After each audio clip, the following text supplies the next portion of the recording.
Bismillahirrahmanirrahim. Assalamualaikum warahmatullahi wabarakatuh. Alhamdulillahi wassalatu wassalamu ala rasulillah wa ala alihi wa sahbihi wa man tabi'ahum bi ihsan ila yaumil qiyamati wa ba'd. Ikhwati, saudara-saudaraku yang dirahmati oleh Allah subhanahu wa ta'ala, yang akan kita bahas adalah satu perkara yang agung. Di antara perkara yang menunjukkan keagungannya, yakni rukun iman, adalah rukun iman ini disebutkan di dalam satu hadis yang terkenal sebagai sebutan hadis Jibril. Hadis yang cukup panjang. Hadis Jibril di dalamnya terkandung beberapa pokok pembahasan. Pembahasan yang pertama adalah tentang rukun iman atau rukun Islam yang pertama. Kemudian yang kedua adalah rukun iman. Dan yang ketiga adalah ihsan. Dan yang keempat adalah tanda-tanda hari kiamat. Disebutkan oleh Umar bin Khattab radhiyallahu taala anhu, bainama nahnu julusun 'inda Rasulillah sallallahu alaihi wasallam ittala'a 'alaina rajulun shadidu bayadi thiyabi shadidu sawadi sya'ri la yura 'alaihi atharu safari wa la ya'rifu ahadun minna fa jalasa ila Rasulillah sallallahu alaihi wasallam fa asnada rukbatayhi ila rukbatayhi wa wada'a kaffayhi ala fakhidayhi faqala ya Muhammad akhbirni anil Islam. Kemudian Rasul sallallahu alaihi wasallam mengabarkan tentang Islam. Kemudian berkata malaikat, sadaqta fa akhbirni anil iman. Engkau benar jawabannya. Kemudian kabarkan kepadaku tentang iman. Maka Rasul sallallahu alaihi wasallam pun mengabarkan tentang iman. Liman an tu'mina billahi wa malaikatihi an tu'mina billahi wa malaikatihi wa kutubihi wa rusulihi wal yaumil akhiri wa bil qadari khairihi wa syarrihi. Kemudian orang tadi mengatakan fa akhbirni bil ihsan. Al ihsan an ta'budallaha ka'annaka tarahu fa in lam takun tarahu fa innahu yaraka. Kemudian fa akhbirni anis saah. Kemudian kata Rasul sallallahu alaihi wasallam al mas'uluna bi alami manasail. Kemudian kata orang tadi fa akhbirni an amaratiha. Kata Rasul sallallahu alaihi wasallam antalidal amatu rabbataha wa an taral hufatal urata ri'asya yatatawaluna fil bunyan. Ini pertemuan antara seseorang yang para sahabat tidak tahu siapa dia. Sehingga dalam hadis disebutkan ketika kami sedang duduk-duduk bersama Rasul sallallahu alaihi wasallam, tiba-tiba muncul seseorang yang berpakaian sangat putih dengan berambut hitam dan sangat rapi. Hitam betul-betul hitam mengkilat, rapi, bajunya sangat putih. Kemudian dia duduk mendekat pada Rasul sallallahu alaihi wasallam dan seterusnya. Nah, hadis ini memberikan beberapa pelajaran. Yang pertama adalah ketika di majelis ilmu hendaklah rapi, ya. Kemudian kalau bisa ya baunya wangi gitu. Jadi tidak bikin sampingnya itu sudah ngantuk tambah ngantuk lagi, ya. Kemudian di antara adab mencari ilmu adalah mendekat, seperti mendekatnya orang itu kepada Rasulullah sallallahu alaihi wasallam. Dikatakan oleh Umar bin Khattab, la yura alaihi atharus safar. Kayaknya enggak tampak bekas-bekas perjalanan jauh. Bajunya rapi, rambutnya juga melipis. Tahu melipis ya? Kelimis. Ya, bajunya rapi, rambutnya kelimis. Biasanya orang safar itu bagaimana? Wah, lusuh, kucel, ya, rambutnya acak-acakan, ya. Hah? Semrawut, ya. Apalagi motornya, mobilnya macet, ya, masya Allah, masya Allah. Ya, udah nggak karu-karuan itu. Nah, itu pengaruh perjalanan itu kayak gitu. Ini nggak ada bekas safar. Berarti dia orang dekat apa jauh? Orang dekat. Tapi dikatakan orang dekat, la ya'rifuhu ahadun minna. Ada yang kenal. Dibilang orang safar nggak ada bekas safarnya. Dibilang orang dekat, kami nggak ada yang kenal. Ternyata dia adalah malaikat Jibril. Hadis ini mengajarkan tentang Islam, tentang iman, tentang ihsan, tentang hari kiamat. Terutama yang akan kita pelajari adalah tentang ihsan. Saya katakan hadis ini, seperti yang saya katakan tadi, hadis ini menunjukkan pentingnya rukun iman. Dari mana bisa kita simpulkan? Dalam hadis ini bertemu 3 kelompok yang paling mulia. 1, orang yang termulia dari kalangan malaikat Jibril. Dari kalangan malaikat. Yaitu siapa? Malaikat Jibril. Yang kedua, orang yang paling mulia di antara para rasul. Siapa? Nabi Muhammad sallallahu alaihi wasallam. Yang ketiga, orang yang paling mulia setelah para nabi. Siapa? Sahabat. Jadi pertemuan 3 yang sangat mulia. Orang yang termulia di langit, kemudian orang yang mulia di bumi,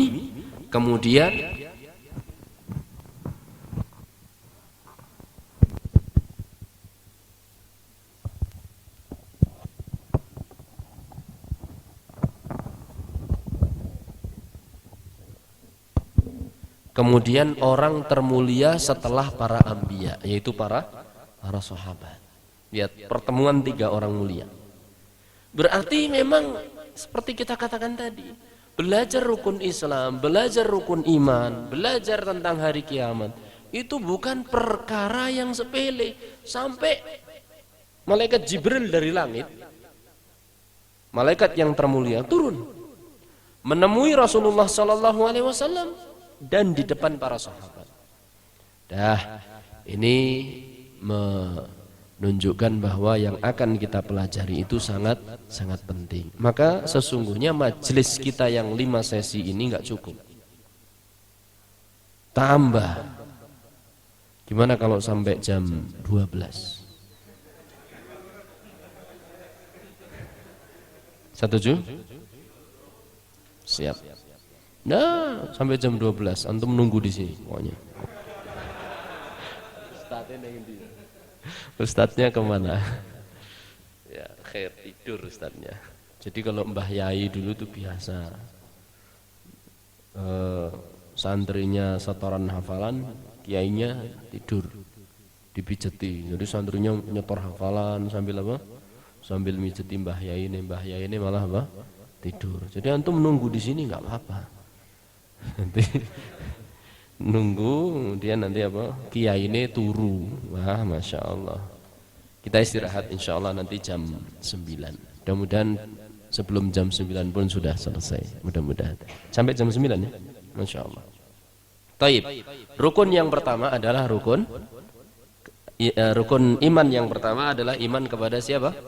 Allah Subhanahu wa ta'ala. Apa arti iman kepada Allah? Apa arti iman kepada Allah? Silakan nanti mulai dibuka halaman berapa di situ? Iya, 31. Iman kepada Allah adalah meyakini dan mengakui dengan sebenar-benarnya tentang keberadaan Allah. 1. Nama-nama dan sifat-sifatnya. 2. Kekuasaannya atas alam semesta. 3. Serta keberhakannya atas ibadah hambanya. 4. Ini 4 unsur iman kepada Allah. Jadi kalau iman kita ingin sempurna kepada Allah, 4 ini harus ada. 1 apa tadi? Meyakini Allah itu ada. Ya, meyakini keberadaan Allah itu artinya apa? Meyakini Allah itu ada. Yang kedua, meyakini tentang nama-nama dan sifat-sifat Allah. Artinya apa? Bahwa Allah memiliki nama-nama dan sifat-sifat. Nama-nama yang mulia, yang sempurna, dan sifat-sifat yang maha tinggi. Ini nomor dua. Nomor tiga, meyakini bahwa kekuasaan Allah itu mencakup alam semesta. Dia yang mengatur, dia yang menciptakan, dia yang mengatur, dia yang menghidupkan, dia yang mematikan, dia yang memberikan rizki, dan seterusnya. Ini nomor tiga. Adapun nomor empat adalah meyakini bahwa yang berhak diibadahi hanya Allah, bukan yang lainnya. Nah, ini empat perkara yang merupakan definisi dari iman kepada Allah Subhanahu wa ta'ala. Nah, ini. Kemudian kata penulis di sini, cakupan iman kepada Allah dari definisi di atas kita bisa menyimpulkan bahwa beriman kepada Allah mencakup hal-hal berikut ini. Satu, mengimani adanya Allah. Meskipun Allah tidak kelihatan. Karena tidak sesuatu, karena sifat Allah diantaranya adalah ghaib. Ya. Karena sesuatu yang tidak kelihatan belum tentu tidak ada. Contohnya apa? Angin apa? Angin yang apa? Angin yang suka ganggu itu. Lagi ngobrol tahu tuh, wah siapa Ki? Ya, apa itu? Kentut. Enggak ada wujudnya, tapi enggak ada bentuknya, tapi ada wujudnya. Ya.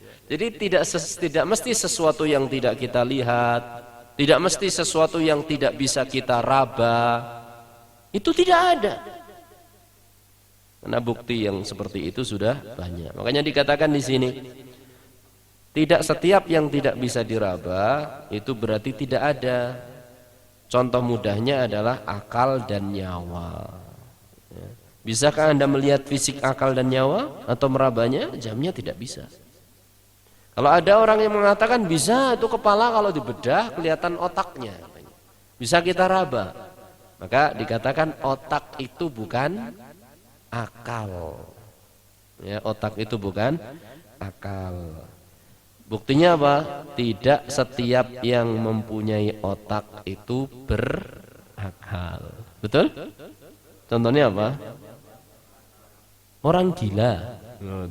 Orang gila dan binatang ternak. Dan akal pun bertingkat-tingkat. Otaknya sama, otak manusia, ya. Akalnya pun bertingkat-tingkat.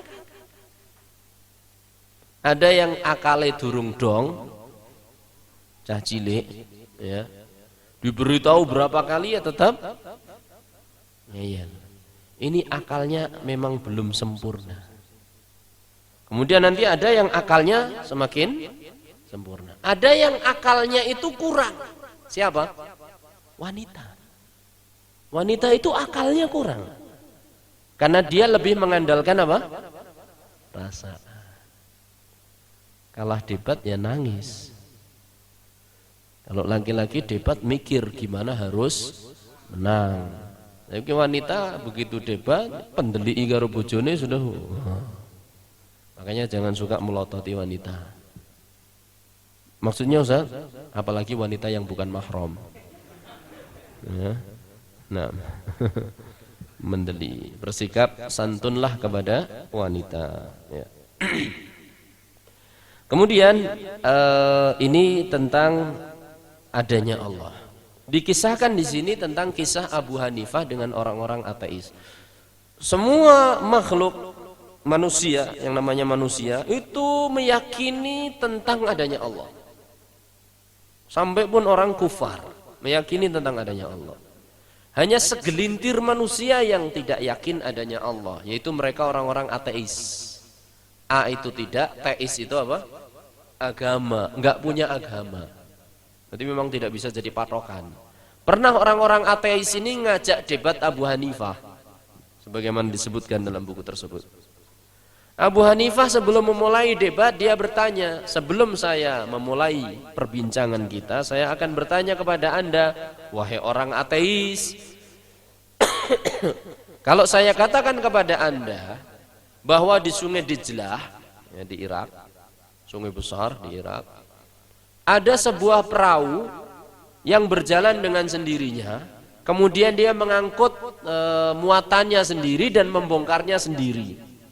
Jalan ke sana sendiri, jalan ke sini sendiri, tanpa penumpang. Percaya enggak kamu? Oh, ya enggak percaya katanya. Bagaimana mungkin perahu itu bisa berjalan sendiri, memuat angkutannya sendiri, membongkarnya sendiri? Kata Imam Abu Hanifah dengan tenang, kalau yang kecil seperti ini saja tidak mungkin tanpa ada penumpangnya, tanpa ada nahkodanya, maka bagaimana mungkin alam besar, alam semesta yang besar ini tidak ada yang menciptakan? Maka diamlah orang ateis tersebut. Ini akalnya Abu Hanifah, ya, luar biasa. Demikian juga yang menunjukkan adanya Allah banyak, diantaranya fitrah. Ya, fitrah itu meyakini adanya Allah, sehingga orang Arab zaman dahulu ketika ditanya apakah Allah ada, loh bagaimana engkau mengingkari bahwasanya Allah itu ada? Al-ba'ratu tadullu 'alal ba'ir wal atharu tadullu 'alal masir was sama'u dzatul abraj wal biharu dzatul amwaj wal ardu dzatul fijaj kulluha tadullu ala anna hunaka Allah al-latif al-khabir. Belakangnya pakai ir semua itu. Mak saya karena bahasa Arabnya belepotan jadi kurang bagus mengungkapkannya. Kita ulangi. Orang Arab itu mengatakan al-ba'ratu tadullu 'alal ba'ir, ya kan? Wal atharu tadullu 'alal masir. Nah, ir semua. Nah, apa al-ba'ratu? Kotoran unta, menunjukkan bahwa ada unta. Nggak mungkin ngerti-ngerti mak teplok, ya, pasti ada yang punya. Begitu, ya. Kemudian al-athar, bekas telapak kaki di atas pasir, menunjukkan apa? Menunjukkan ada orang yang punya kaki lewat. Wasama'u dzatul abraj, langit yang memiliki gugusan bintang. Wal biharu dzatul amwaj, dan lautan yang memiliki apa? Ombak yang bergelombang. Wal ardu dzatul fijaj, dan bumi yang memiliki celah-celah, jalan sana, jalan sini. Semua itu menunjukkan bahwasanya di sana ada Al-Latif Al-Khabir, zat yang maha lembut dan zat yang maha mengetahui. Jadi ini secara akal, secara fitrah saja bisa membuktikan seperti itu. Ini dalil-dalil tentang adanya Allah Subhanahu wa ta'ala, ya. Kemudian tidak mungkin alam ini terjadi dengan sendirinya. Makanya ada satu ayat yang lengkap sekali di sini. Satu ayat di dalam surat Tur halaman 35. Am khuliqu min ghairi syai'in am humul khaliqun. Apakah mereka diciptakan tanpa sesuatu pun ataukah mereka yang menciptakan? Jadi sesuatu itu hanya ada 3 kemungkinan. Yang pertama, dia tercipta dengan sendirinya. Dan ini tidak mungkin. Orang ateis saja apa?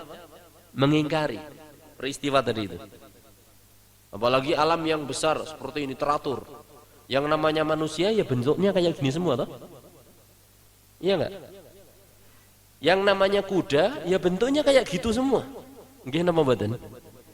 Nah, yang namanya monyet ya bentuknya kayak gitu itu. Yang namanya kambing ya seperti itu, ayam ya seperti itu, ular ya kayak gitu bentuknya. Kok bisa ya nggak ada yang berbeda? Ini keteraturan namanya. Yang namanya kucing ini kayak gitu itu. Cuma beda jenisnya, ada Anggora, ada apa? Persia, ada apa? Ya. Ada Persia Jawa, dan ini Persio jadi ini. Ya, jadi begitu. Kok bisa teratur namanya kucing begini semua, burung seperti ini semua? Itu karena ada penciptanya. Tidak mungkin kalau nggak ada penciptanya, nggak karu-karuan bentuknya. Keteraturan ini menunjukkan adanya pencipta.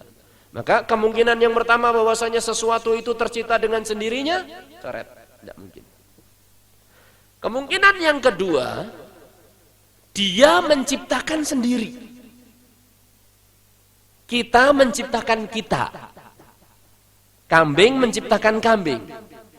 Mungkin atau tidak? Tidak mungkin. Bagaimana kambing akan menciptakan dirinya, wong dia itu belum ada.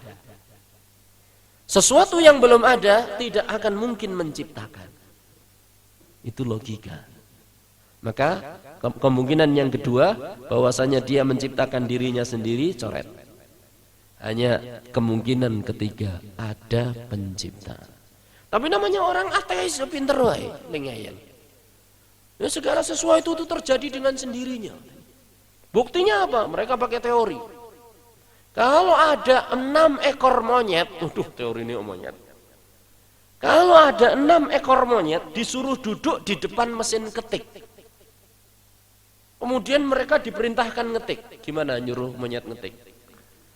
Terus pokoknya suruh duduk di depan mesin ketik, suruh apa? Gini. Terus mereka menggerak-gerakkan apa? Jari. Niscaya pada satu kesempatan, kata mereka, orang-orang ateis, akan muncul syair-syair Shakespeare. Ngertos nama mboten, tahu nggak Shakespeare? Penyair dari mana? Barat.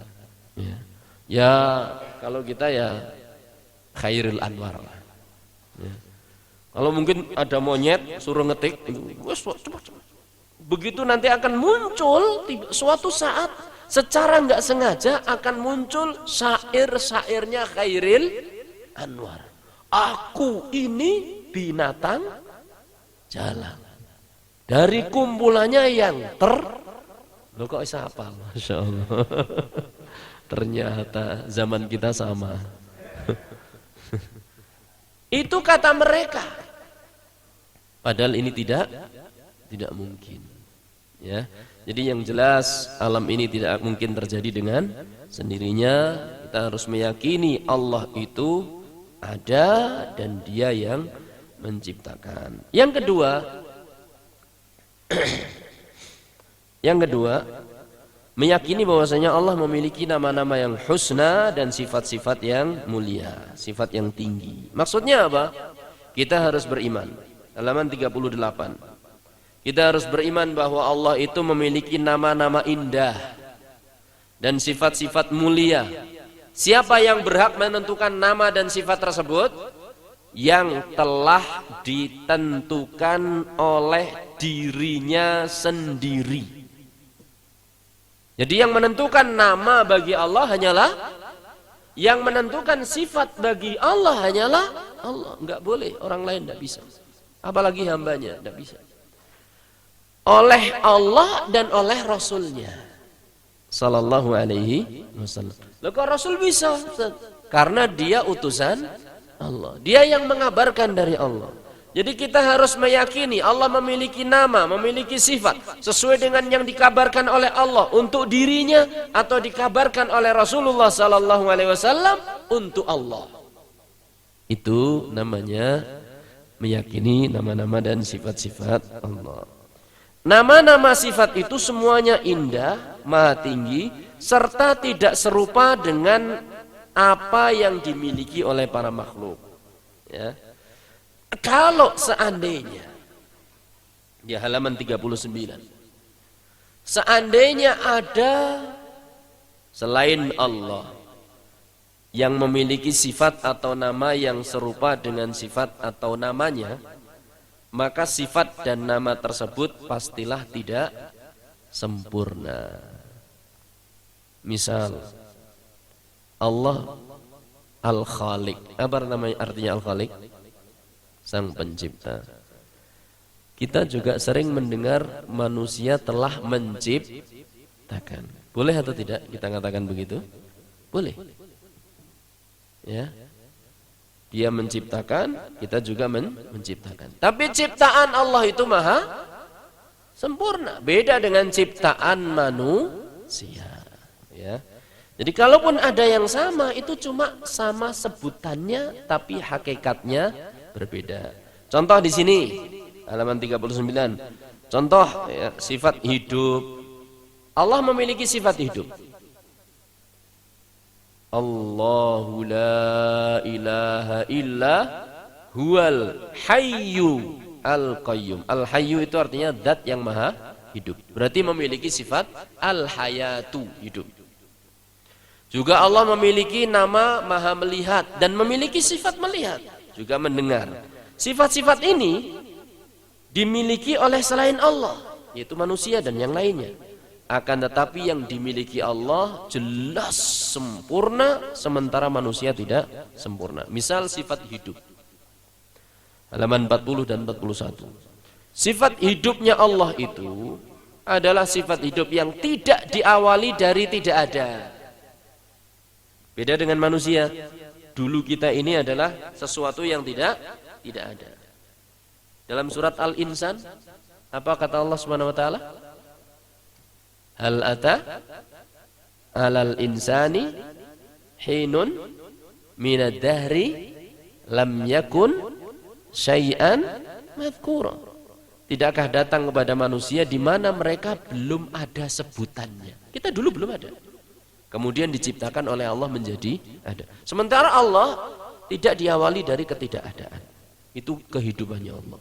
Kemudian kehidupannya Allah itu penuh dengan ilmu, penuh dengan kekuasaan dan yang lain-lain. Sementara kehidupan kita penuh dengan kekurangan. Hidupnya dari tadinya tidak ada, nantinya juga apa? Mati. Kemudian kehidupannya juga tidak sempurna. Ada yang sudah mulai keretap-kertip, alias apa? Ngantuk. Ada yang mulai cari permen, ya kan? Tadi ada yang cari permen toh? Saya juga kepingin tadi sebetulnya. Katanya matanya sudah nggak kuat. Iya, saya juga udah nggak kuat. Gimana Pak? Siapa tadi? Sama batin saya. Iya. Saya juga tadi matanya udah ketip-ketip gitu. Jadi kehidupan kita itu nggak sempurna. Kadang tidurnya kebablasan. Sementara Allah Subhanahu wa taala tidak tidur. La ta'khudhu sinatun wala naum. Kehidupan Allah dia tidak terkena sinah itu ngantuk. Wala naum, apalagi tidur. Ya, ini tentang sifat Allah. Maha melihatnya Allah juga demikian, sempurna, tidak terbatas. Sementara kita cuma ditutupi apa? Pembatas tipis saja sudah tidak bisa melihat. Maka terkadang ada nama-nama yang sama, tapi hakikatnya apa? Berbeda. Tapi intinya, bapak-bapak sekalian, apapun yang Allah sebutkan tentang nama dan sifat Allah, kita harus yakini. Contoh yang di sebagian kaum muslimin dianggap ekstrim. Allah memiliki wajah. Allah memiliki wajah. Sebagian orang lantas segera, loh, kok Allah memiliki wajah? Katanya nggak ada yang sama dengan Allah Subhanahu wa taala. Apa dalilnya Allah memiliki wajah? Kullu man 'alaiha fan wa yabqa wajhu rabbika dzul jalali wal ikram. Semua yang di atas muka bumi ini bakal hancur kecuali wajah Allah yang memiliki kemuliaan. Artinya wajah Allah artinya Allah memiliki wajah, Allah kekal. Nah, ketika Allah mengatakan Allah memiliki wajah, sudah kita yakini saja dan jangan kita banding-bandingkan dengan wajah makhluk. Jangan kita banding-bandingkan, jangan kita protes, jangan kita mikir bagaimana ya wajahnya. Jangan kita tolak, jangan kita rubah maknanya. Jangan kita tolak, itu artinya Allah memiliki wajah. Ya, Allah memiliki wajah. Dah, sesuai dengan yang difirmankan oleh Allah. Jangan dirubah maknanya. Maknanya wajah ya wajah. Jangan disimpang-simpangkan. Jangan membayangkan bagaimananya wajah Allah. Kita nggak akan sampai. Nggak tahu kita bagaimananya wajah Allah. Dan jangan menyamakan wajah Allah dengan wajah para makhluk. Kenapa nggak boleh menyamakan, Ustaz? Loh, tengok kanan coba. Coba tengok kiri. Ada apa? Teman Anda punya wajah, ya kan? Sama-sama namanya apa? Wajah, tapi berbeda. Kalau Anda main ke Jogja yang namanya di Kebun Binatang Gembira Loka, di sana juga banyak yang punya apa? Wajah. Tapi ternyata wajahnya apa? Berbeda. Ada yang ada bulunya, Masya Allah. Sakrai kebak wulu, ya. Masya Allah. Ya. Apa itu? Monyet misalnya, ya. Dan seterusnya. Sama-sama mulut, Masya Allah. Main ke bagian burung itu. Mulut kita sama mulutnya bangu tong-tong. Tahu bangu tong-tong? Itu yang burung apa? Panjang mulutnya sama apa? Pelikannya. Nah, itu beda. Padahal namanya sama-sama mulut. Antar makhluk saja berbeda. Kok mau menyamakan makhluk dengan sang Jadi wajah boleh dikatakan wajah, sudah betul. Kita yakini Allah itu punya wajah, sudah titik. Dan betul-betul wajah sesuai dengan keagungan Allah Subhanahu wa ta'ala. Kalau ada orang protes, itu seperti halnya tamu yang ngeyel. Bukan tamu, tuan rumah yang ngeyel. Bagaimana tuan rumah yang ngeyel? Datang ke tempat antum, Pak Bambang, Assalamualaikum. Ada yang namanya Pak Bambang di sini? Mana? Masya Allah. Dok. Assalamualaikum. Waalaikumsalam. Siapa namanya? Zaid. Kata Pak Bambang. Bukan, kamu bukan Zaid. Dulu gimana toh? Wong saya ngaku Zaid kok malah tidak diakui. Coba kalau memang kamu Zaid, cirinya apa? Sebutkan. Saya punya wajah. Enggak, kamu enggak punya wajah, katanya. Kita yang punya sifat, kita yang menyebutkan. Kok orang lain yang protes? Allah yang punya wajah, Allah yang menyebutkan. Kok kita hambanya berani protes? Allah yang maha mendengar mengatakan Allah memiliki pendengaran, Allah memiliki tangan. Yadullahi fauqa aidihim. Wa man nakatha fa innama yanquthu ala nafsih. Dalam surat Muhammad kalau tidak salah. Tangan Allah di atas tangan mereka. Allah yang mengatakan bahwasanya dirinya memiliki tangan. Kok hambanya protes? Ya itu kayak Pak Bambang protes ke saya tadi. Saya yang punya. Saya punya hidung. Enggak, kamu enggak punya hidung. Aduh. Laki-laki atau perempuan? Lah saya laki-laki. Wow, bukan. Allahu Akbar. Jadi kita menerangkan tentang diri kita, orang lain protes. Ini Allah Subhanahu wa ta'ala menerangkan tentang zatnya, tentang dirinya. Masa kita protes, kita nggak tahu. Manut saja sudah. Itu gambarannya. Ya, wallahu ta'ala a'lam. Nah, masalah nama-nama Allah dan sifat-sifatnya harus banyak belajar lagi. Tidak cukup di majelis ini. Ustaz, apa wajib Ustaz? Mengenal orang yang mau kita peristri saja itu sangat dianjurkan. Mengenal Allah mosok tidak mau. Makanya berkata seorang ulama, Syekhul Islam Ibnu Qayyim,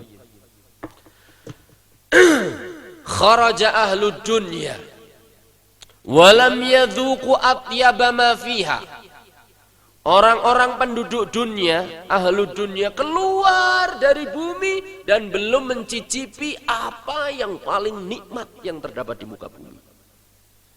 Ketika ditanya apa itu yang paling nikmat yang ada di muka bumi, kata Al-Imam Ibnu Taimiyah, ma'rifatullah. mengenal Allah. Itu. Jadi kewajiban kita ini mengenal Allah, mengenal sifat-sifatnya, mengenal nama-namanya, ya, mengenal keagungannya. Bahkan ini nanti yang akan ditanyakan di muka di mana kuburan. Dalam kubur itu hanya 3 pertanyaan. Kita nggak ditanya ijazah, nggak ditanya pekerjaan, nggak ditanya laporan pekerjaan, itu enggak. Yang ditanya 3. Man rabbuka wa madinuka wa man nabiyuka. Siapa Allah, siapa nabimu, dan apa agamamu. Bismillah. Ini yang kedua. Ucapan yang ketiga, mengimani tentang kekuasaan Allah pada alam semesta. Halaman 44. Maksudnya adalah meyakini bahwa perbuatan-perbuatan Allah selaku Tuhan alam semesta. Allah yang menciptakan, Allah yang memberi rezeki, Allah yang menghidupkan, Allah yang mematikan, Allah yang mengatur kekuasaan, Allah yang memberi manfaat, Allah yang mencegah dari mara bahaya, menyembuhkan, dan lain-lain. Jadi segala sesuatu itu yang menciptakan adalah Allah, bukan makhluk. Ada seorang ateis ngeyel, dia merasa ternyata teori itu teori yang berlandaskan ateis. Dulu kita pelajari mungkin di masa SMA. Bukan teori Darwin. Teori tentang dari manakah asal makhluk hidup. Ternyata ngeri. Ya. Mungkin dulu teori itu apa namanya? Yang daging ditutup kemudian apa? Muncul belatungnya. Maka ada teori mengatakan bahwasanya makhluk hidup muncul dengan sendirinya atau muncul dari dalam daging. Padahal mungkin itu karena sebelum dimasukkan sudah apa? Sudah kepencloan laler. Ya, makanya ada seorang ateis, dia mengatakan saya itu bisa menciptakan. Contoh buktinya apa? Dia ambil sekerat daging, dimasukkan ke dalam botol, ya. Kemudian botol itu ditutup rapat. Masih ada sisa-sisa udara tentunya. Maka muncullah dari botol itu apa? Belatung. Nah, lihat saya bisa menciptakan. Oh iya, kita katakan kalau Anda memang bisa menciptakan, biasanya pencipta itu paling tahu tentang ciptaannya. Dia tahu bahwasanya di kelas ini, di ruangan ini ada berapa orang. Kemudian Allah Subhanahu wa taala juga tahu bahwasanya di antara orang-orang yang ada di ruang ini yang ngantuk berapa. Yang pandangannya ke arah saya tapi ingatnya ke dia. Itu juga ada mungkin, ya.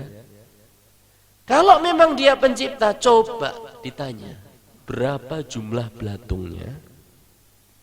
Yang jantan berapa? Yang betina berapa? Tidak bisa jawab, ya. Kalau memang maka dia tidak bisa mengaku bahwasanya apa dirinya adalah sang pencipta. Hanya Allah yang menciptakan. Ala ya'lamu man khalaq wa huwal latiful khabir. Tentu zat yang latif, yang khabir, sang pencipta lebih tahu tentang apa yang diciptakannya. Allah Maha tahu apa yang terjadi di muka bumi ini. Wallahu taala alam bisawab. Kemudian yang keempat,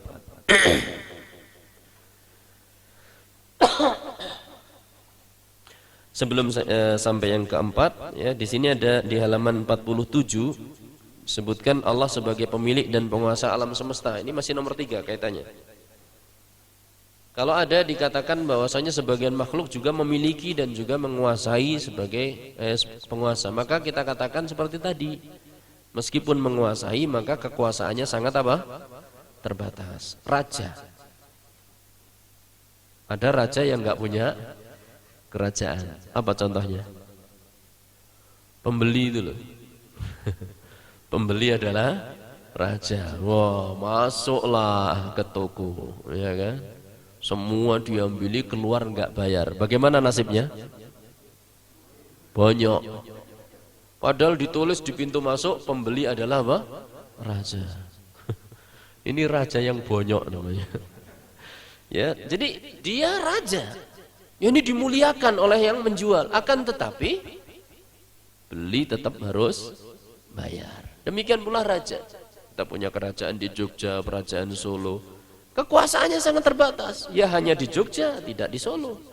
Kalau Raja Solo tidak menguasai Jogja, hanya Solo saja. Lurah juga demikian, kekuasaannya sebatas kelurahan. Kemudian camat juga demikian, bupati juga demikian. Maka meskipun kita sama-sama dengan istilah penguasa, tapi kekuasaan Allah jauh lebih apa? Lebih luas. Allah juga pemberi rizki, halaman 50. Maka kita harus yakin bahwasanya rizki ini datangnya dari Allah. Saat gaji itu kan dari perusahaan, dia ngasih Allah. Kalau Allah berkehendak, ya, tidak akan bisa turun itu. Dan ingat bahwasanya Allah itu sudah mengatur rizki semua manusia dan semua makhluk bahkan, dan tidak akan dikurangi dari jatahnya. Makanya kita ini kalau merasa rizki kita lambat, jangan sampai berusaha mencari rizki dengan yang haram. Paham? Golek rizki seret. Maka jangan sampai berusaha bekerja dengan pekerjaan yang haram. Cari jodoh nggak dapat-dapat. Sama. Jodoh itu adalah apa? Rizki. Jangan sampai cari jodoh dengan cara yang haram. Nggak akan memajukan dan mengurangi. Jodoh tidak akan lari. Kalaupun lari mendekat. Ya, rizki juga demikian. Rizki itu nggak usah Anda kejar, dalam arti nggak usah khawatir, dia akan ngikuti kita. Kemanapun kita pergi, dia yang ngikuti. Karena sudah ditentukan rezekinya oleh Allah Subhanahu wa ta'ala. Bayi itu, Masya Allah, nggak punya mulut tapi bisa hidup. Dari mana makannya? Perut. Begitu keluar, Masya Allah, kasihan itu, pusarnya dipotong sama Bu Bidan. Alat makannya itu dia dipotong. Apa yang terjadi? Mulutnya dibuka oleh Allah. Bahkan disediakan 2 sumber makanan yang bergizi. Kalau tadinya satu sumber, cuma plasenta, iya kan? Begitu keluar diketok, tes, wiket, seret. Mulutnya dibuka, sumbernya sudah disediakan, Masya Allah. Ini luar biasa. Makanya Ibnu Qayyim mengatakan, yakinlah kalau sebab rizki Anda terputus dari satu jalan, Allah akan menjadikan dari jalan lain yang lebih banyak. Jadi kalau kita meninggalkan suatu pekerjaan yang haram, nggak khawatir. Dan kita tidak akan mendekati usaha yang haram, karena yakin Allah pasti sudah menentukan jalannya rezeki. Kata Rasul sallallahu alaihi wasallam, "Inna nafsa lan tamuta hatta tustawfa rizquha." Satu jiwa itu tidak akan mati kecuali rezekinya dipenuhi semuanya.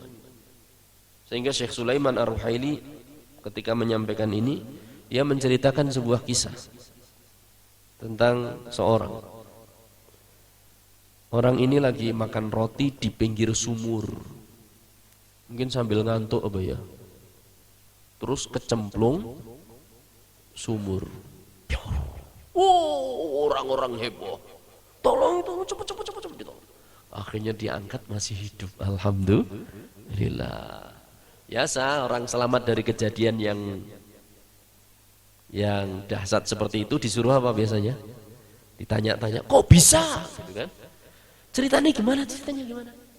Akhirnya dia cerita, gini loh ceritanya. Udah selamat dari sumur itu. Ceritanya gini, saya lagi duduk nih di pinggir sumur sambil makan roti, gini. Kayak gitu. Saya makan, tiba-tiba saya jatuh katanya.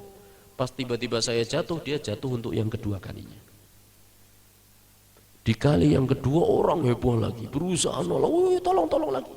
diangkat dalam keadaan sudah tidak bernyawa. Jadi dia itu diselamatkan oleh Allah hanya untuk menyelesaikan jatah rizki yang tersisa. Menghirup udara sama sesuap apa? Roti. Jadi jangan khawatir. Rizki itu pasti akan dipenuhi, nggak dikurangi. Makanya nggak usah cari rizki dengan cara yang haram, nggak usah cari jodoh dengan cara yang haram. Kalau yang belum punya anak, nggak usah cari anak dengan cara yang haram. Bagaimana cari anak dengan cara yang haram?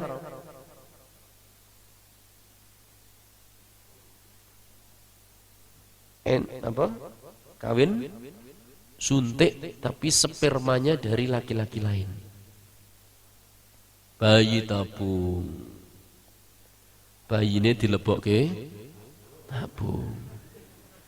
Jadi bibit perempuan, bibit laki-laki dikawinkan di luar sampai sampai berkembang, kemudian masukkan ke rahim si perempuan. Bayi tabung ada beberapa macam. Ada yang boleh, ada yang tidak boleh. Yang boleh kalau bibitnya dari suami istri dan diletakkan di rahim istri. Yang tidak boleh bagaimana? Yang tidak boleh adalah yang bibitnya bukan dari mereka atau diletakkan di rahim orang lain. Sing perempuan subur, laki-lakinya enggak, akhirnya cari sperma laki-laki lain, kawinkan. Kemudian dimasukkan ke rahim istrinya. Ini spermanya sperma laki-laki lain, enggak boleh. Atau laki-lakinya subur, suaminya subur, istrinya subur, jodohkan di luar, dimasukkan ke rahim perempuan lain, sewa rahim. Itu juga enggak boleh. Katanya di India banyak, kata seorang dokter. Ya, gadis-gadis pada hamil. Kenapa? Rahimnya disewa. Bayinya orang lain. Ini tidak boleh. Nggak usah cari keturunan dengan cara yang haram. Nggak usah cari rizki dengan cara yang haram. Nggak usah cari jodoh dengan cara yang haram. Karena semuanya sudah diatur oleh Allah yang maha pemberi rizki. Yang keempat, penyembuh. Sebelum keempat, di sini Allah sebagai zat yang menyembuhkan. Maha penyembuh. Demikian juga ya, ketika kita sudah sadar bahwasanya Allah yang menyembuhkan dari segala macam penyakit, entah itu penyakit syubhat, penyakit syahwat. Penyakit syubhat itu contohnya apa? Kerancuan dalam berpikir, kerancuan dalam beragama. Dan penyakit syubhat ini jauh lebih berbahaya daripada penyakit syahwat. Yang lebih ngeri lagi, syahwat plus syubhat. Melakukan syahwat tapi menganggap itu adalah sebuah yang sah saja. Ini bahaya. Ya. Syubhat, syahwat. Syahwat adalah hawa nafsu, syubhat itu adalah kerancuan berpikir. Penyakit syubhat jauh lebih bahaya daripada penyakit syahwat. Semua ini yang bisa menyembuhkan hanya Allah. Maka kita berdoanya adalah minta kepada siapa? Allah Subhanahu wa ta'ala. Dalam satu athar disebutkan bahwasanya syaitan atau iblis berkata, ahlaktu ibna Adam bidzunubi wal ma'asi. Aku hancurkan anak Adam dengan dosa dan maksiat. Hancur. Kemudian apa? Fa'ahlakuni bila ilaha illallah wal istighfar. Maka mereka kemudian menghancurkan usahaku dengan la ilaha illallah dan istighfar. Mungkin seorang digoda syaitan sampai murtad, tapi kemudian masuk Islam lagi, la ilaha illallah, dosanya diampuni. Atau seorang melakukan maksiat kemudian sadar, astagfirullah, taubat, dosanya diampuni, usaha syaitan hancur. Jadi dosa maksiat itu bisa hancur dengan la ilaha illallah dan istighfar. Falamma ra'aitu dzalika, maka dikatakan syaitan berkata, tatkala aku melihat hal itu batsatu fihimul ahwa, aku sebarkan di kalangan mereka syubhat. Fa'adnabu wa lam yatubu, sehingga kembali mereka terjatuh ke dalam dosa dan tidak mau bertaubat. Ngeri. Kenapa? Li'annahum yahsabuna annahum yusinuna sunnah. Karena mereka menganggap bahwasanya mereka telah berbuat baik dalam agama. Ini ngeri banget ini. Penyakit syubhat. Dan tadi yang lebih ngeri, sudah syubhat plus syahwat. Ada sekelompok orang yang menisbahkan diri ke dalam Islam, mereka terkena penyakit syubhat dan syahwat. Syubhat, mereka mengatakan bahwasanya Al-Quran yang ada sekarang ini tidak lengkap. Syubhat lagi, mereka mengatakan bahwasanya Al-Quran yang lengkap dibawa di dalam gua. Nanti muncul dengan Imam Mahdi mereka. Syubhat lagi, mereka mengatakan bahwasanya Nabi atau malaikat Jibril salah dalam menyampaikan wahyu. Makanya mereka benci sekali sama malaikat Jibril. Ini kelompok ini. Padahal Allah dengan tegas mengatakan, "Man kana aduwwan lillahi wa malaikatihi wa Jibril wa Mikala fa innallaha aduwwul lil kafirin." Barang siapa yang memusuhi Allah, kemudian memusuhi malaikatnya, memusuhi rasulnya, memusuhi Jibril dan Mikail, maka Allah memusuhi orang-orang kafir. Dalam surat Al-Baqarah. Ya. Makanya orang kelompok-kelompok ini sengit sekali, benci sekali namanya sama malaikat Jibril. Ini syubhat. Kemudian mereka juga kena syahwat kelompok ini, yaitu dengan menghalalkan nikah mut'ah. Apa itu nikah mut'ah? Kawin kontrak. Gimana? Kawin satu kali aja ya. Jadi kawin dibatasi dengan satu kali, istilahnya apa ya? Satu kali berhubungan. Tanpa wali, tanpa mahar. Enggak ada wali, cuma ketemu tek, yuk nikah yuk. Sehari aja ya. Bisa. Ini ngeri sekali. Nanti ada aturannya kalau kawin mut'ah dengan yang masih perawan bagaimana, kalau yang kawin mut'ah dengan yang bukan perawan bagaimana, kalau kawin mut'ah dengan anak-anak bagaimana. Ada aturannya. Itu aturan mereka. Syahwat. Jadi terkena syubhat, ya terkena syahwat. Ini ngeri sekali. Ya, mengerikan sekali. Maka hanya Allah yang bisa menyembuhkan. Karena Allah itu adalah penguasa alam semesta. Makanya harus diminta kepada Allah dan diyakini bahwasanya Allah lah penguasa alam semesta. Keempat, meyakini bahwasanya Allah itu satu-satunya yang berhak untuk diibadahi. Maksudnya halaman 53.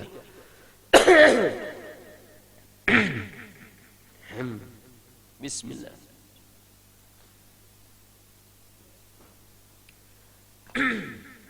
Maksudnya kita harus memahami dan meyakini bahwa satu-satunya yang berhak disembah dan diibadahi hanya Allah, tidak ada yang lain. Ya, tidak boleh kita mengarahkan peribadatan kita kepada selain Allah Subhanahu wa ta'ala. Salat kita adalah untuk Allah. Inna salati wa nusuki wa mahyaya wa mamati lillahi rabbil alamin. Dan itulah pengertian Islam. Al-Islamu wa al-istislamu lillahi bitauhidihi wal inqiyadu lahu bitta'ah wal bara'atu minasyirki wa ahli. Islam itu adalah berlepas diri atau berserah diri kepada Allah dengan mentauhidkannya. Tidak beribadah kecuali hanya kepada Allah Subhanahu wa ta'ala. Termasuk diantara ibadah yang banyak dipersembahkan untuk selain Allah itu menyembelih. Menyembelih kadang untuk penjaga laut kidul, ya, yang dikatakan larung, atau darah, atau mungkin sebagian ada, atau mungkin ya, Jadi nyembelih apa nanti untuk bumi. Ini ngeri. Atau mungkin yang dulu orang bilang itu Dewi Sri. Sajen untuk Dewi apa? Dewi Sri kalau mau panen. Ya wallahu taala alam. Saya nggak tahu Dewi Sri itu bagaimana bentuknya. Tapi saya pernah ke Bali. Di sebuah pantai itu Pantai Pandawa kalau nggak salah namanya. Jadi di situ ada patung-patung Pandawa. Setelah itu ada patung dewa-dewa. Dewa Brahma, Dewa Siwa, Dewa Wisnu. Satu lagi saya nggak tahu dewa apa.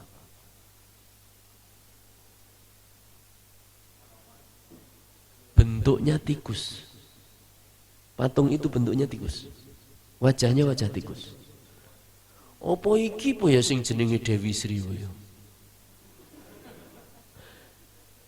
ya? Dewi Sri tikus. Ya Allah taala alam. Jadi Pandawa ada patungnya. Kemudian yang itu ada. Nah ini satu ini apa ya kok? Bentuknya tikus. Ya disejajarkan dengan tokoh-tokoh itu tadi, para dewa-dewa itu tadi. Wallahu taala alam. Jelas bukan Mickey Mouse ya. Wallahu taala alam bisawab. Atau mempersembahkan untuk siapa sajalah selain Allah Subhanahu wa taala, sajen-sajen dan yang lainnya. Ya. Termasuk yang tadi saya sampaikan, gantung jimat, memakai jimat, itu adalah satu bentuk persembahan untuk selain Allah. Tidak boleh. Ya. Untuk kesaktian, untuk pesugihan, untuk pelet, dan yang lain-lain tidak boleh. Kata Rasulullah SAW, "Man 'allaqa tamimatan faqad asyrak." Barang siapa yang menggantung tamimah, jimat, maka dia telah melakukan kesyirikan, yakni telah melakukan peribadatan kepada selain Allah. Apa iman kepada Allah? Buah iman kepada Allah halaman 58. Dengan beriman kepada Allah akan membuahkan diantara lain hanya berharap kepada Allah semata. Kita yakin bahwasanya Allah yang mengatur alam semesta ini. Maka kalau kita ingin sehat, ya kita minta tolong kepada Allah. Kalau ingin kita ini mendapatkan rezeki, hanya minta tolong kepada Allah. Kita ingin menyelesaikan masalah kita, minta tolong kepada Allah. Banyak sekali orang-orang yang kadang kalau punya permasalahan, itu larinya bukan kepada Allah, tapi kepada manusia. Ngeluh, demikian Pak Kiai, demikian Pak Ustaz.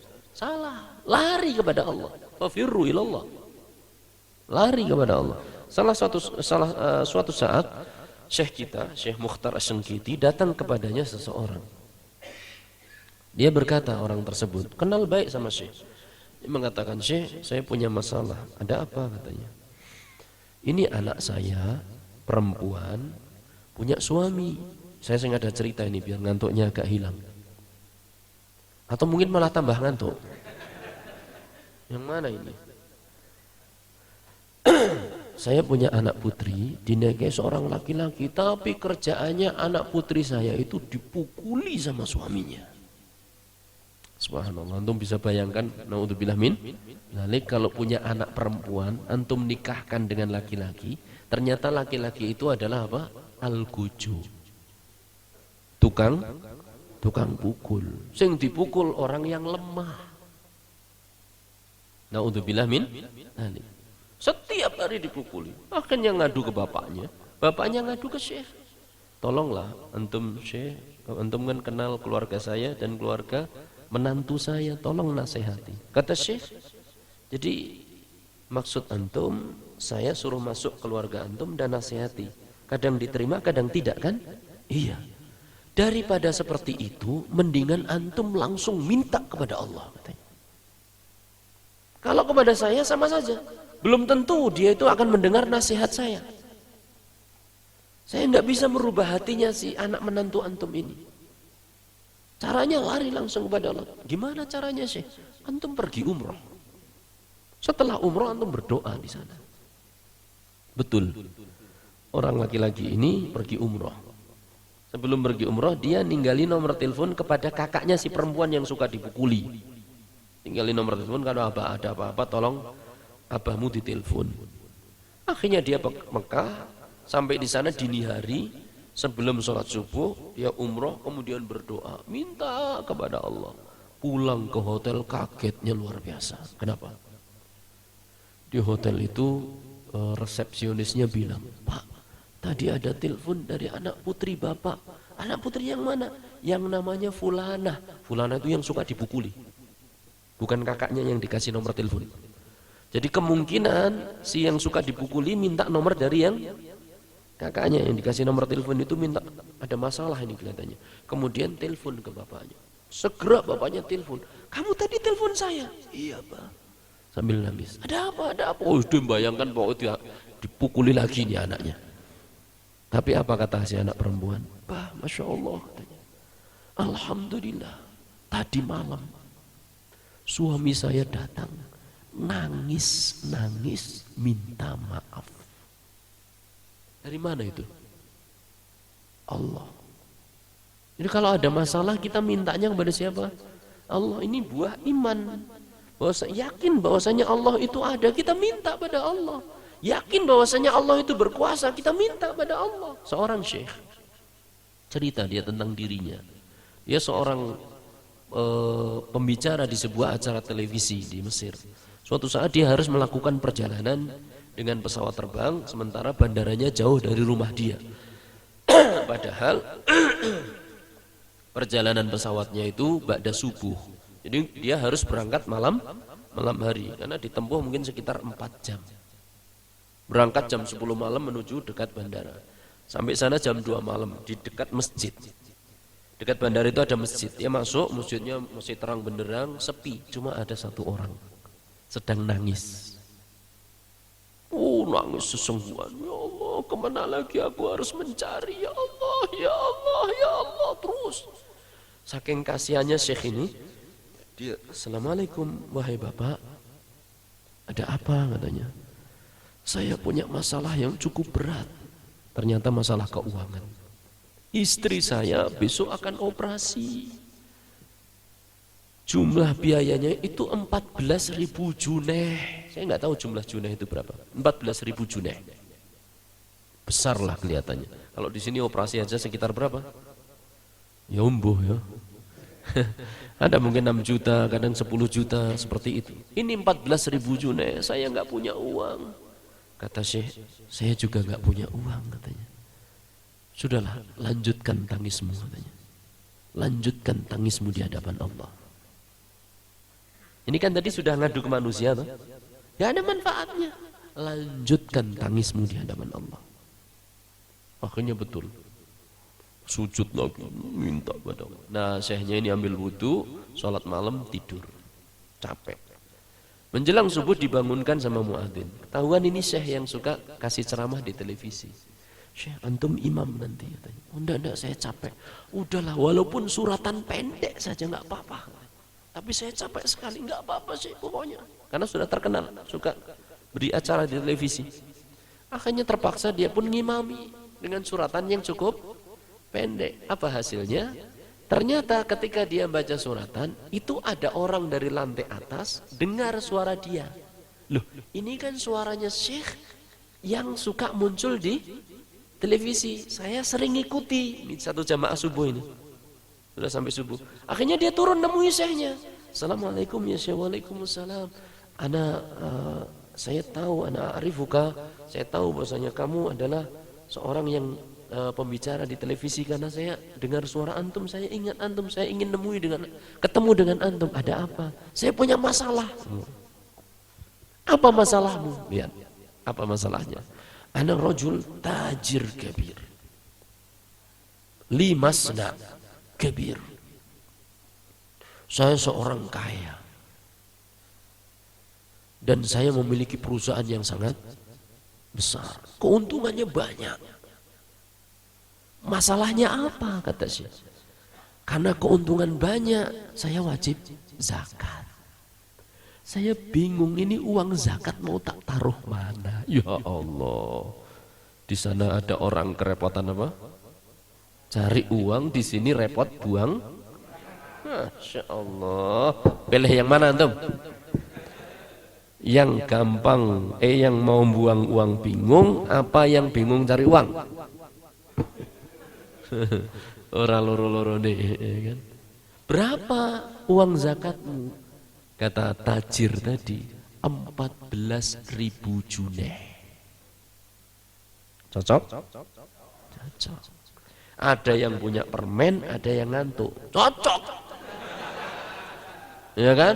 Yang satu punya permen, dia nggak doyan permen. Yang satu ngantuk, cari permen. Wes, cocok itu. Akhirnya apa? Syekhnya nangis. Ya.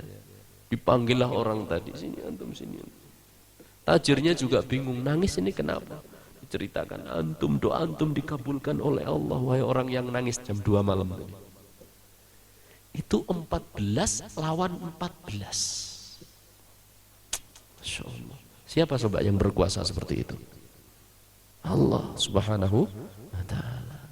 Pak Idin ya? Mana Pak Idin? Enggak ada. Pak Rahmat bingung cari jodoh. Ternyata dulu istrinya juga bingung cari jodoh. Iki bingung cari jodoh, ini bingung cari jodoh. Ketemu cocok. Walhamdulillah. Itu siapa coba yang mengarahkan sampai ketemu? Teman saya, satu Sumatera, satunya Sulawesi. Ketemu cocok. Masya Allah.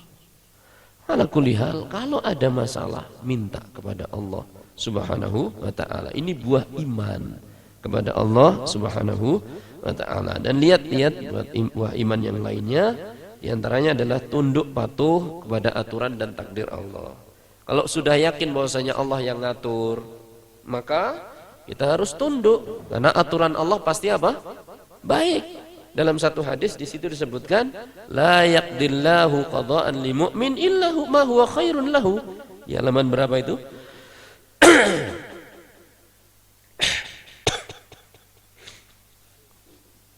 Halaman belakang-belakang. Ya, halaman 65. Innallaha la yaqdi limun qada'an illa kana khairan lahu. Sesungguhnya Allah tidaklah menakdirkan sesuatu untuk mukmin kecuali hal itu baik untuknya. Lu Ustaz, baiknya di mana? Punya anak cacat. Punya anak cacat, baiknya di mana coba? Kisah nyata.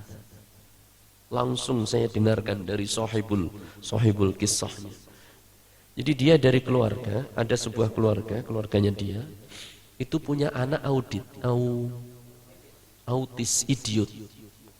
Sampai besar tuh nggak bisa apa-apa. Ya kayak cah cilik lah itu. Nah suatu saat ini nggak punya, mereka belum kenal yang namanya sunnah, belum kenal yang namanya ngaji. Suatu saat anak ini dicekeli radio, pegangi radio. Begitu dapat radio, pegang langsung diputer-puter itu radionya. Ketemu channel radio Islami 756. Cekrek. Alhamdulillah rojo. Begitu krek ketemu itu, anak itu nggak mau lepas radio dan nggak mau gelombangnya diganti. Kalau diganti marah. Dia juga, mereka nggak ada yang ngajari. Wong mereka nggak tahu ada radio itu kok. Ya anak itu yang nemu. Begitu mau diganti marah, ganti marah. Besoknya minta lagi, cari lagi, sampai ketemu dengarkan. Akhirnya orang-orang rumah biasa dengarkan radio. Akhirnya mulai kenal, oh Islam itu kayak gini, oh ini sunnah, oh yang ini nggak boleh, oh yang ini boleh. Sekarang pada ngaji mereka. Allah menetapkan mereka punya anak idiot. Innallaha la yaqdi lil mu'min qada'an illa kana khairan lahu. Sesungguhnya Allah tidaklah menakdirkan sesuatu untuk seorang mukmin kecuali pasti baik untuknya. Dan banyak contoh-contoh yang lainnya. Wallahu ta'ala a'lamu bisawab. Dan diantara buah yang paling penting adalah meraih kebahagiaan dunia dan akhirat. Wallahu ta'ala a'lam bisawab. InsyaAllah akan kita lanjutkan besok pada iman kepada malaikat. Jadi kesimpulannya, iman kepada Allah mencakup 4 hal. Kalau ingin keimanan kepada Allah sempurna. Apa saja? 1, meyakini bahwasanya Allah itu ada. Yang kedua, yakin bahwasanya Allah memiliki nama-nama dan sifat-sifat. Siapa yang berhak memberi nama? Allah dan Rasulnya. Siapa yang berhak memberikan sifat Allah? Allah dan Rasulnya. Bagaimana sikap kita ketika mendengar Allah menyebutkan nama atau sifat bagi dirinya? Sami'na wa ta'na. Tanpa kita tolak, tanpa kita rubah maknanya, tanpa kita bagaimana atau tidak, dan tanpa kita samakan. Itu tentang nama-nama sifat. Kemudian yang ketiga apa tadi? Meyakini bahwasanya Allah itu kekuasaannya mencakup seluruh alam semesta. Dia Allah yang menciptakan, menghidupkan, mematikan, memberi rizki, menyembuhkan penyakit dan yang lain.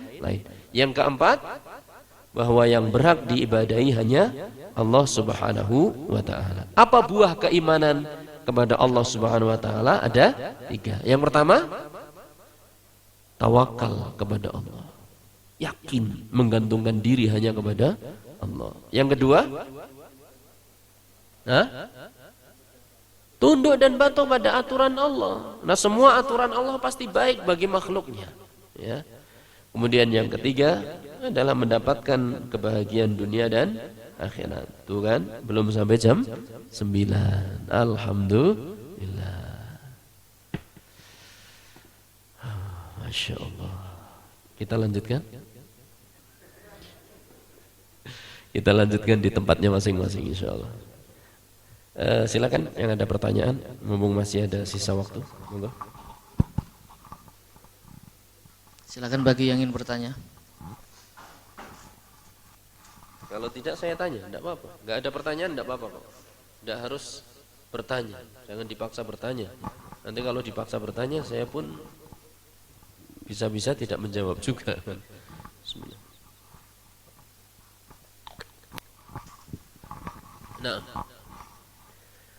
Nama antum siapa? Dari Subang. Assalamualaikum warahmatullahi wabarakatuh. Waalaikumsalam warahmatullahi wabarakatuh. Dari Ana mau nanya yang masalah pertanyaan di alam kubur, Pak Ustadz. Alam kubur nanti. Yang 3 perkara tadi yang pernah Ustadz. Yang saya singgung. Nah, dari 3 perkara itu jawaban yang dari si mayit itu melalui mulut atau anggota badannya, Pak Ustadz? Ya, kaitannya dengan alam kubur, nanti roh itu akan dikembalikan ke badan. Sebelum menjawab pertanyaan, apabila memungkinkan dipertemukannya roh dengan badan, segala sesuatu adalah mungkin. Dan dikembalikannya roh ke badan itu tidak seperti dikembalikannya ruh ketika kita hidup di dunia, beda. Jadi sama-sama dikembalikan, sama-sama hidup, tapi hakikatnya apa?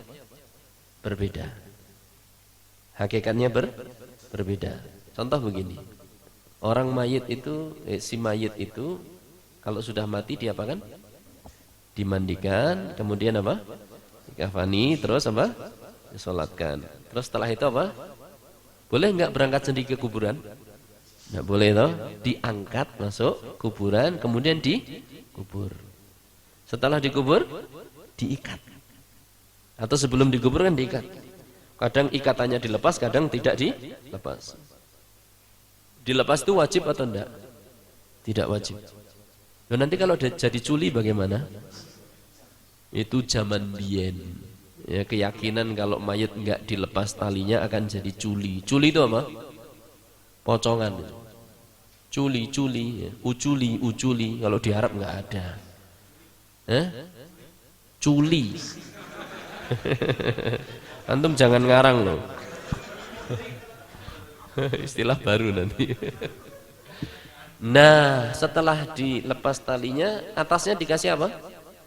Apa? Dalam satu hadis atau dalam hadis itu disebutkan fatu'adu ruhuhu fayujlas. Dikembalikanlah rohnya kepadanya dan didudukkan. Cukup enggak? Kenapa enggak cukup? Kalau kehidupannya kehidupan kayak kita bakal kejedut-jedut itu mayat. Tapi kehidupan di alam barzakh itu beda dengan kita. Maka dia pun akan menjawab dengan jawaban yang berasal dari akalnya yang sempurna, Adapun apakah dari mulut atau tidak, kita tidak tahu. Karena kehidupannya berbeda. Al-Zahir anahu menjawab dari badan dia, tapi dihidupkan tidak seperti kita. Insya Allah nanti kalau sempat ya kita akan bicarakan tentang iman dengan yaumil akhir. Di situ akan dibahas tentang apa kehidupan di alam barzakh. Insya Allah taala. Ustaz, bagaimana dengan mayat yang dibakar? Ada yang dibakar, dikremasi, kemudian ditabur debunya. Ada yang debunya sampai daerah Gria Astuti. Ada yang kemudian sampai ke Bekasi. Itu gimana? Allah Maha Kuasa untuk mengadab ruh orang yang berdosa dan badannya meskipun terpisah-pisah.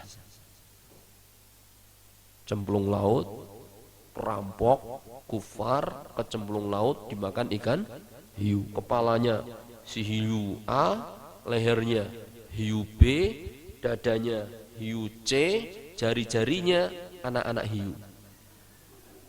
Ya, kan bisa-bisa toh? Akan dikembalikan roh itu, Allah mampu akan menyiksa rohnya dan badannya meskipun terpisah.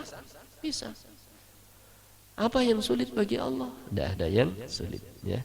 Adapun cara menjawabnya, apakah dengan mulut ataukah ini, saya wallahu taala alam kurang tahu. Yang jelas, ketika itu dia dihidupkan tidak seperti hidupnya kita sekarang ini, beda. Hidup mereka adalah hidup di alam barzakh, tidak butuh makanan, tidak butuh minuman, tidak butuh pakaian dan yang lain-lain. Wallahu taala alam bi as-shawab. Nah, fadhal ya Syekh.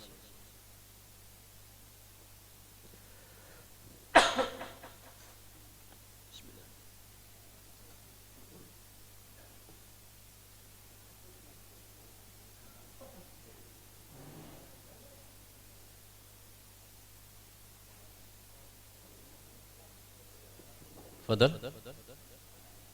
Ya, sudah tahu.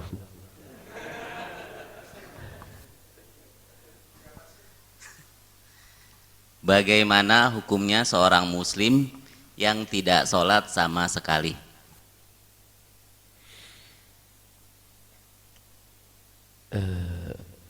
Orang yang tidak sholat sama sekali ada beberapa kondisi.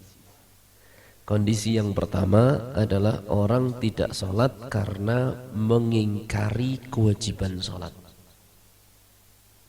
Karena mengingkari kewajiban sholat. Orang ini sepakat para ulama kafir. Sepakat. Jadi tidak sholat karena apa? Mengatakan sholat itu tidak wajib. Ini kafir, sepakat ulama. Nah, ulama berbeda pendapat tentang orang yang meninggalkan sholat karena malas-malasan. Ada yang mengatakan kafir, ada yang mengatakan apa? Fasik. Yang mengatakan kafir apa? Karena dalil-dalilnya jelas juga. Yang mengatakan fasik juga ada dalilnya. Sampai di dalam yang mengatakan kafir mengatakan al-ahdul ladzi bainana wa bainahum as-shalah, faman tarakaha faqad kafar. Batas antara kita dan orang-orang kufar salat. Yang meninggalkan salat kafir. Itu. Ya, hadis-hadis semacam itu. Adapun yang mengatakan tidak kafir karena nanti di dalam hadis yang panjang dikatakan sampai ada lafaz mengatakan tsumma yura lahu sabiluhu ilan nar wa sabiluhu ilal jannah. Oh, kama qala sallallahu alaihi wasallam. Kemudian ditampakkan kepadanya jalannya. Jalan ke surga dan jalan ke neraka. Kalau orang ini kafir mutlak, nggak akan ditampakkan itu jalan ke surga. Yang ditampakkan hanya jalan ke neraka. Demikian. Jadi masih khilaf di kalangan ulama. Terus bagaimana kita? Kalau saya sendiri cenderung kepada ulama yang mengatakan orang yang tidak sholat sama sekali maka dia tidak perlu disolatkan. Itu. Kita ambil samrohnya saja. Buah dari perbedaan ulama. Ya, tidak perlu kita sholatkan. Nah, apakah kafir? Setelah saya belajar, dulunya iya saya langsung cepat katakan kafir, tapi setelah belajar saya tidak berani langsung mengatakan apa? kafir begitu saja karena dia pemilik la ilaha illallah. Ya, dia memiliki apa? Kalimat la ilaha illallah. Itu terserah Allah nanti. Nah, Allah taala a'lam bi as-shawab. Nah, jadi saya tidak berani mengatakan ini kafir, tidak. Tapi kalau masalah kita mensolatkan atau tidak, kita tidak solatkan. Wallahu a'lam. Saya kira cukup. Nah,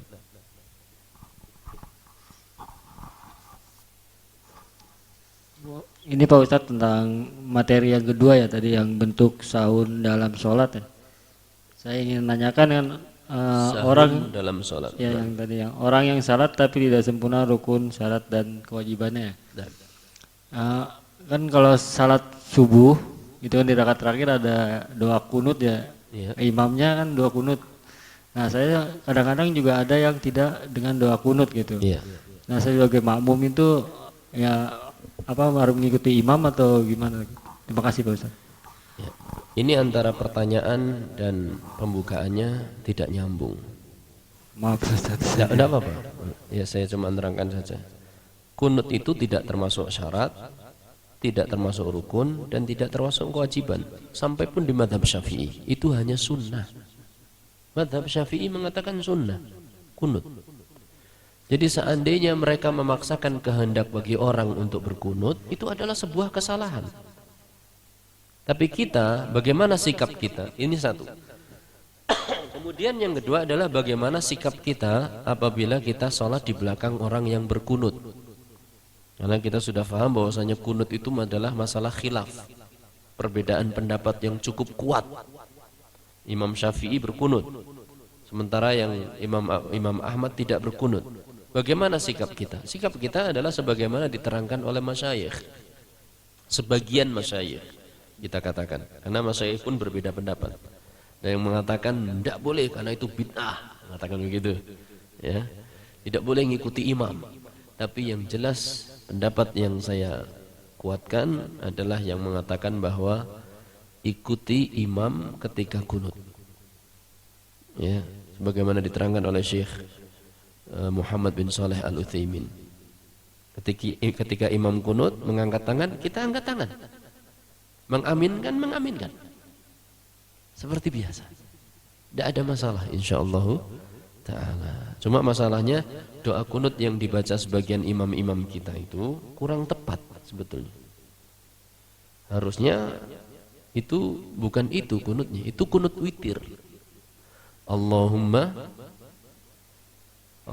hdina fiman hadait wa tawallana fiman tawallait wa afina fiman, dan seterusnya. Itu doa witir, kunut witir. Ya. Kemudian setelah itu kadang imam itu kayak baca kunut sendiri, nggak pingin diaminkan makmum, jadi ngeremeng gitu bacanya. Padahal kita ini pingin ngaminkan. Ya. Kemudian ada beberapa yang pelankan suaranya. Maka kalau mau praktek kunut yang keras, supaya jamaah bisa apa? Mengaminkan. Ya, ini yang masih pakai pendapat berkunut. Yang kita yang sholat di belakang orang yang berkunut, kita angkat tangan, kemudian kita ikut aminkan, tidak ada masalah insya Allah. Sebagian masyayikh kita mengatakan jangan angkat.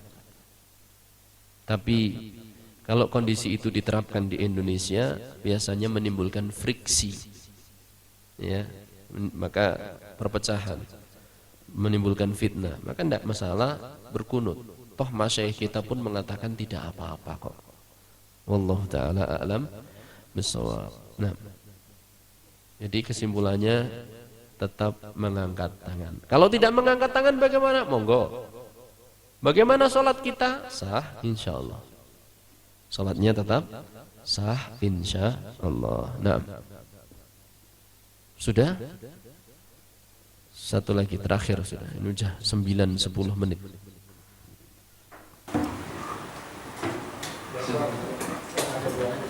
Sudah cukup. Assalamualaikum warahmatullahi wabarakatuh. Waalaikumsalam warahmatullahi wabarakatuh. Ya. Tentang Allah jasa. dalam beberapa di Al-Quran itu Allah mengartikan dirinya itu berarti dengan kami. Mohon penjelasannya perbedaan terminologi kami Al-Quran dengan terminologi kami bahasa Indonesia, apa perbedaannya itu? Satu ribat. Laqad khalaqna al-insana fi ahsani taqwim. Sungguh telah kami ciptakan manusia itu dalam bentuk yang paling sempurna. Kok pakai kami? Ya, apa bedanya kami di bahasa Arab dengan kami di bahasa Indonesia? Bedanya kami bahasa Arab itu pakai nahnu, kalau kami bahasa Indonesia pakai kami. Itu secara lafaz bedanya. Tapi ada titik persamaan. Nah, yang kita cari adalah titik persamaannya, bukan perbedaannya. Justru titik persamaannya itu adalah kami, baik itu kami dalam bahasa Indonesia ataupun nahnu dalam bahasa Arab, biasanya digunakan untuk ta'zim. Menunjukkan apa? Pengagungan. Jadi ketika Allah mengatakan kami, padahal Allah itu apa? Satu. Maka itu menunjukkan keagungan Allah. Yang kedua, menunjukkan bahwa Allah dalam mengatur alam semesta ini memiliki malaikat-malaikat yang diperintahkan untuk mengaturnya. Misalnya masalah mewafatkan nyawa, Allah memiliki apa? Malaikat yang namanya Malakul Maut. Ya, Malakul Maut yang mengirim hujan. Allah memiliki malaikat yang apa? Yang bernama Mikail. Ya. Jadi kami di situ adalah menunjukkan bahwasanya Allah itu memiliki malaikat-malaikat awan. Begitu. Yang pertama menunjukkan keagungan, yang kedua bahwasanya Allah mengutus utusan-utusannya yang bernama malaikat. Sebagaimana kami dalam bahasa Indonesia, tujuannya pun adalah untuk mengagungkan. Dengan ini kami selaku Presiden Republik Indonesia menyatakan bahwa permasalahan ini harus dirapatkan, ya, kami. Padahal satu. Kemudian menunjukkan bahwasanya presiden itu nggak kerja sendiri. Dia menyuruh bawahannya, memerintah bawahannya. Itu inti kesamaan, letak kesamaan nahnu dalam bahasa Arab dengan kami dalam bahasa Indonesia. Itu yang justru kita ambil. Jadi tetap walaupun pakai kami menunjukkan apa? Satu, wallahu taala a'lam bissawab. Demikian sudah redup mata-mata yang sayup. Ya, sudah lelah badan-badan yang tadinya tegar.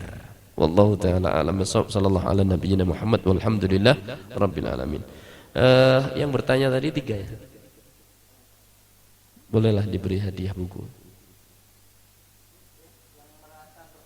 Fadal.